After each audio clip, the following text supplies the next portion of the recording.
Third event that I've done here. Some of you were kind enough to come to a talk I gave at the Yale Art Gallery across the street last fall about the topic of this book.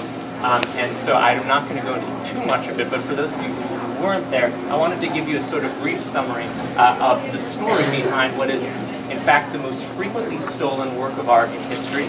It is also arguably the single most influential painting ever made.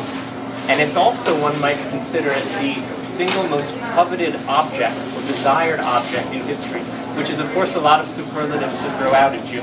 But I think that I could give a good rationale for all three of them. In terms of art history, the Ghent altarpiece is a number of firsts, and it's incredibly influential because of this.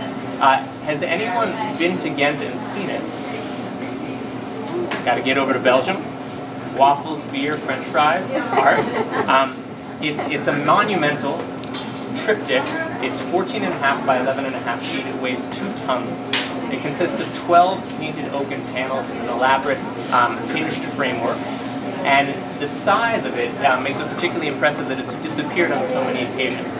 It has been involved in essentially anything bad that can happen to a work of art has happened to this one painting. It's been involved in 13 different crimes over its 600-year lifespan. It was finished in 1432. And it's been stolen on 7 separate occasions, making it by far the most frequently stolen work of art, but it has also been the victim of attempted and successful iconoclasm. It's been burned, it's been dismembered, it's been smuggled on a number of occasions, it's been stolen in multiple wars by Napoleon. During the First World War, it narrowly escaped theft through the heroism of some unusual characters. There's a villainous renegade vicar who stole part of it at one point. There's a local canon of the cathedral, who's an amateur historian who single-handedly hid it from the Germans during the First World War, smuggling it through the city streets buried under a junk cart and hiding it under the floorboards of residential houses in Ghent. In fact, at the end of the First World War, before the armistice, the Germans threatened to blow up the entire city of Ghent if the altarpiece was not given over to them. And the armistice arrived just before they were able to do so. So there was a narrow escape for this work of art that is so important and so monumental. Well, why is it important? It represents a number of art historical firsts. This is the first major oil painting ever made. Unlike popular conception, Jan van Eyck did not invent oil painting. It had been invented at least as early as the 11th century, when there was a recipe found in a monastic manuscript relating to mixing pigment with linseed and nut oil as a binder. But Jan van Eyck was the first one to develop oil painting to a level of mastery that had never been seen before. And the Ghent altarpiece was the icon that was painted in oil that other painters and intellectuals would take a pilgrimage to go see. And it inspired literally hundreds of years worth of artists, because from that point on, 1432, oil painting became the preferred medium for works on panel or works on canvas, really until the Second World War, when acrylic took over. Before then, people painted in tempera in the main, which is an opaque paint using egg as the binder. And as a result, each layer covers up the layer beneath. There's very little subtlety, whereas in oil painting, which is inherently translucent, you can have a great deal more intricacy, and the subtlety of building one layer upon another gives the ability to the artist to have a great deal of microscopic detail, such as in the Ghent altarpiece you can see light reflecting in a horse's eye. You can see dozens of botanically identifiable plants. You can see nostril hairs, if you look for this sort of thing, warts and whatnot, and it represents an unprecedented level of naturalism that actually forecasts the realist movement 400 years later. It's also considered by some to be the last painting of the Middle Ages, of the Gothic period, and by others to be the first painting of the Renaissance. And I think it's most interesting to be considered as the fulcrum between the two. I just learned, in fact, that we are the bestseller on Amazon among medieval art books, which is a little odd because this isn't actually a medieval painting, but we'll take it anyway. It's also the bestseller among books about Jan van Eyck, which means it's probably the bestseller among about 6 books in total, but I'm nevertheless pleased with it. So it represents these firsts, the first painting of the Renaissance, the first great work in oil. And from the moment the work was finished, it became the most famous painting in Europe and the point of pilgrimage. And then the mysteries began, the mysteries and the primes. And the first mystery is whether or not Jan van Eyck painted it by himself. In 1823, after a series of thefts, the central panels of the Ghent altarpiece ended up in the Berlin Museum. And this was after they had been stolen by this renegade vicar who took advantage of the fact that the bishop was out of town to steal some of the panels. They were sold to an unscrupulous art dealer in Brussels who sold them to a Berlin-based collector who sold them to the King of Prussia, who was trying to create an art collection that would rival the Louvre. And eventually these works went on display and they were cleaned. And all of a sudden a 16th century inscription was discovered that said that this painting was originally done by Hubert van Eyck, who was the first in art, and Jan van Eyck, his brother, finished it. And this was an absolutely cataclysmic thing to have happen to the art world. This is as if the Sistine Chapel ceiling is clean and there's a sign that says, this was painted by Michelangelo Buonarroti and his brother Larry.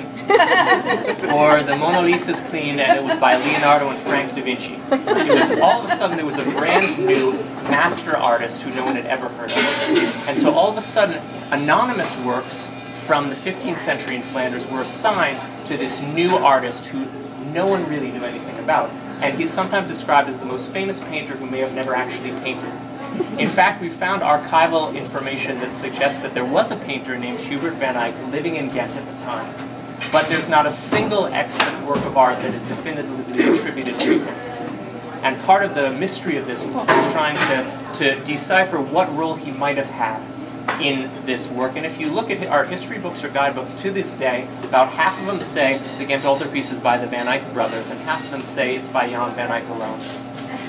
So that mystery aside, the adventures continue. In 1566, a group of Calvinists were rioting in the city of Ghent in an event called the Ghent Iconoclasm. And between the Calvinists and the Catholics, the power shifted in Ghent, and the Calvinists were trying to destroy as much Catholic art as possible. And on the 16th of August, 1566, Calvinist rioters tried to get into the Cathedral of St. Bava, which housed the Ghent altarpiece, but they didn't have a battering ram with them, and the cathedral doors were locked. But knowing that this would be a point of attack for the iconoclasts, the Catholics of the city set up a bodyguard inside the cathedral, a group of knights who determined to defend the Ghent altarpiece with their lives if they had to. And you can imagine them inside the church at night with no lights around, and the sound of crashing timbers and burning masonry outside, and the rioters trying to break through the door, but they're unsuccessful. But the knights thought that they might come back again, and in fact the next night they returned, and this time they had a tree strapped with ropes to use as a battering ram. And in the middle of the night they smashed the door open, and they rushed to the chapel that housed the Ghent altarpiece, but when they got there, the altarpiece was gone. And in the heat of the night, they didn't have the chance to look around or the wherewithal, or perhaps they thought that this was divine intervention to prevent this Catholic icon from being burned. And little did they know that it was actually just a few meters away from them. The knights had dismantled the 12-panel altarpiece and hidden the panels at the top of the bell tower of the Cathedral of St. Bava, and they had locked themselves into the bell tower and hoped that nobody bothered to check that door. And the following day, the Catholics were restored to power in the city. The Ghent altarpiece was taken first to the well-defended City Hall, and eventually, when the Catholics established firm control, it was returned to the chapel. That's just the start of it, and I don't want to tell you too many of the stories, but suffice to say that this was one of the #1 prizes sought by Napoleon, sought by Denon, who was the first director of the Louvre, and who was Napoleon's art advisor.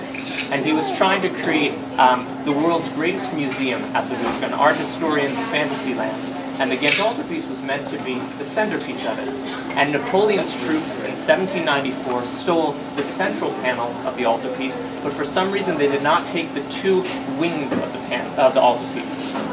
And when the altarpiece arrived in Paris and Denon realized what had happened, he was absolutely distraught. This is like stealing the Venus de Milo, and I was about to say without her arms, but that's not quite the right analogy, but without the head. Or the Mona Lisa with a hair not painted on. It was an incomplete masterpiece. And he tried to trade some Rubens paintings, which he figured Rubens is from Antwerp, that's close enough to Ghent, for the Ghent altarpiece. But of course, by this time, the altarpiece had been through so much already, and it had become the mascot not just of the city of Ghent, not just of the territory of Flanders, but it became a symbol for Catholic iconography triumphing against Protestantism,